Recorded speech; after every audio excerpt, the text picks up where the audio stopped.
Beaucoup de gens pensent encore que ce sont les ayatollahs ou bien Khomeini lui-même, après la révolution islamique, qui ont lancé le programme nucléaire iranien. Mais en fait, pas du tout. Ce programme a été lancé bien avant, dans les années 50, et avec l'aide des États-Unis. Ça peut paraître surprenant aujourd'hui, mais ce sont bien les Américains qui ont aidé l'Iran à lancer son programme nucléaire.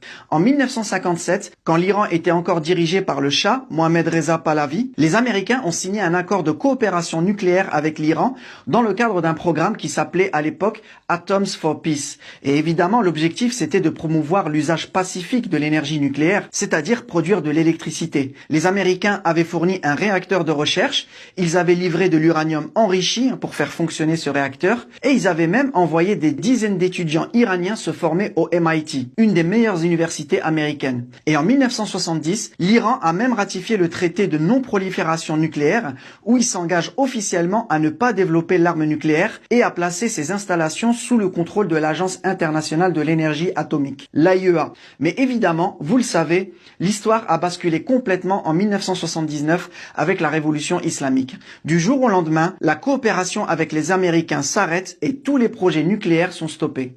Mais dans les années 80, les nouveaux dirigeants iraniens relancent progressivement le programme. Cette fois, évidemment, c'est plus avec les Américains, mais avec l'URSS. Ensuite, pendant des années, on n'entend quasiment pas parler du nucléaire iranien, jusqu'à ce qu'en septembre 2002, un opposant iranien en exil, Alireza Jafarzadeh, révèle au monde entier l'existence de deux sites nucléaires iraniens complètement cachés, Natanz, où l'Iran enrichit de l'uranium, et Arak, où ils produisent ce qu'on appelle de l'eau lourde, une eau un peu spéciale utilisée dans le nucléaire.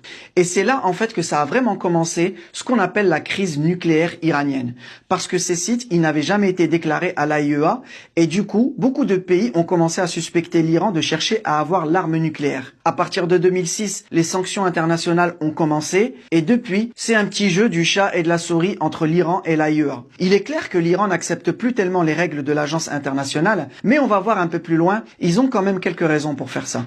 L'exemple le plus flagrant, c'est le site militaire de Parchin. L'AIEA a fait une demande pour l'inspecter en 2012, parce qu'elle soupçonnait des tests liés à l'arme nucléaire là-bas, mais l'Iran a mis plus de 3 ans à accepter la demande, et entre-temps, l'AIEA a vu qu'il y avait des gros travaux sur le site avec les images satellites. Et donc aujourd'hui, on en est où? Eh bien, on sait que l'Iran enrichit officiellement de l'uranium, et qu'ils sont actuellement à 60%. C'est confirmé par l'AIEA, et les dirigeants iraniens eux-mêmes, ils ne le cachent plus.